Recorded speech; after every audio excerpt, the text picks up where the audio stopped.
Have you ever trusted someone just because they seemed hardworking, friendly, and God fearing? Now imagine that very person smiling at you in the market by day and strangling you in his living room by night. In a quiet Nigerian community where leather, trade, and friendship bonded men together, one shoe seller turned predator. And it wasn't until he kidnapped the wrong man that his buried secret began to scream. This is not just a tale, it is a mirror, because the devil doesn't always wear horns. Sometimes he wears leather shoes. Welcome to Whispers of Uche, where every whisper is a window to the unseen. In the heart of Aba, Abia State, along a rowdy street bustling with buyers and shoe traders, was a man simply known as Onyema. He was tall, calm, soft spoken. He didn't say much, but when he smiled, he disarmed suspicion. Everyone in the market knew him as the quiet shoemaker who prayed before opening his shop. He wore a small wooden cross around his neck and often greeted others with, "Bless you, my brother." But behind his "God bless yous" and neat shop shelves, Onyema was drowning in debt. And debt has started whispering evil into his ears. You see, Onyema was not just a seller, he was also a supplier who took stock from other traders, sold them on credit, then remitted their money after a week. But times were hard, customers were scarce, and the debts he owed to multiple colleagues were growing teeth. The first man to disappear was Emeka.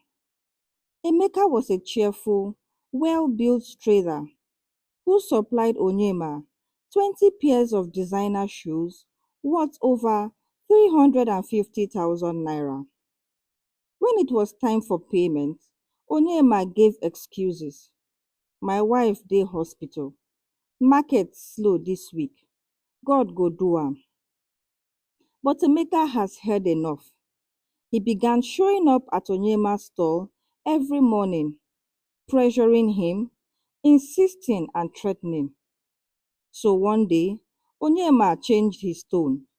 "Brother, I no like how you dey drag this thing," he said. "Come my house, make we talk like men. My wife cook soup. We go settle everything." And that was how Emeka walked into the lion's den. Onyema lived in a small bungalow just outside the quiet town, isolated, with a suspiciously thick iron gate.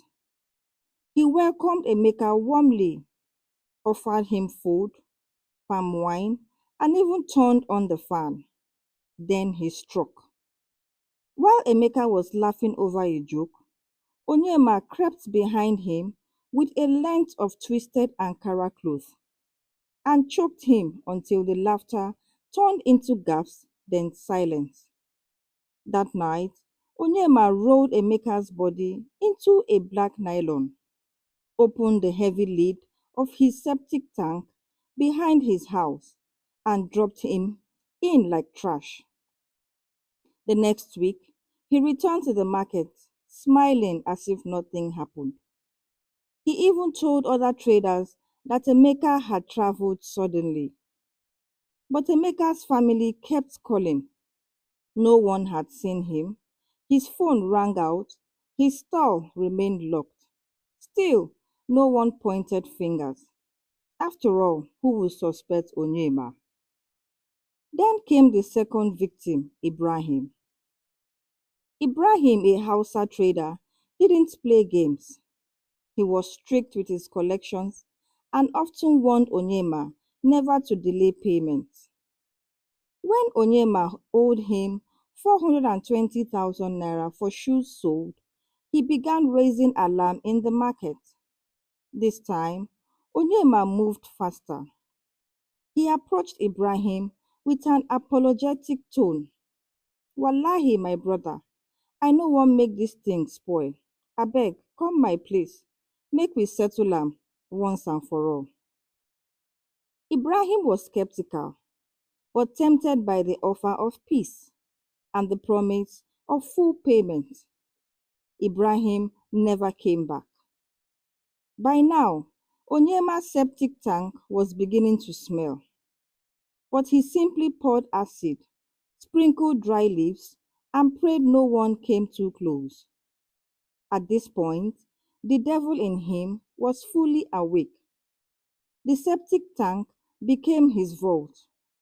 Every unpaid debt was an invitation to kill. He picked them one by one. Chuka, who supplied Italian leather soles, gone. Daniel, the quiet man from Onisha, who helped him restock during the lockdown, gone. No one suspected Onyema, no one, until he kidnapped Mr. Edit. Before we continue, if you are watching this and your heart is already racing, take a moment, pause, click that subscribe button because on Whispers of Uche, we don't just tell stories, we expose what hides in shadows. Subscribe now and don't miss the next whisper. Mr. Edet was a gentle, ethic man who ran a large store near the entrance of Ariaria Market. He supplied Onyema with his most expensive range of dress shoes worth over 600,000 naira. When his payment was delayed for over 2 months, Edet decided it was time to act.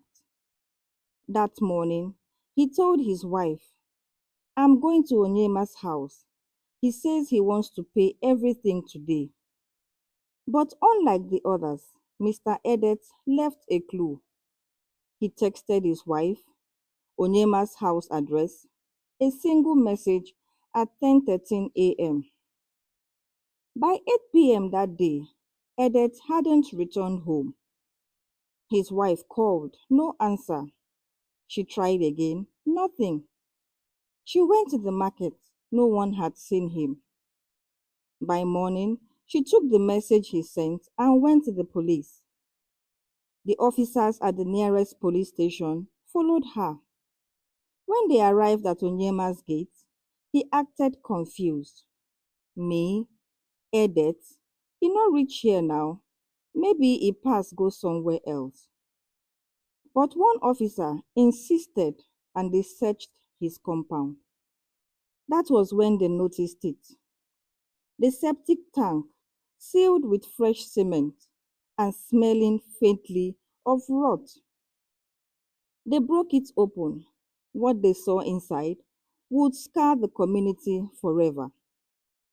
Inside the tank floated 5 decomposing bodies, tied, bound, gagged, their skin pale, their faces unrecognizable.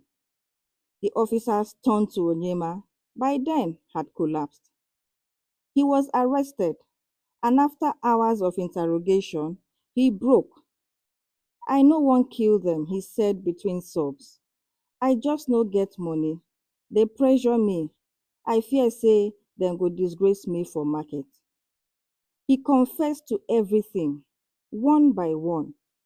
He listed their names, how he lured them, how he fed them, how he strangled them. The entire market wept. Wives fainted, mothers wailed, and sons screamed. This is not just a story.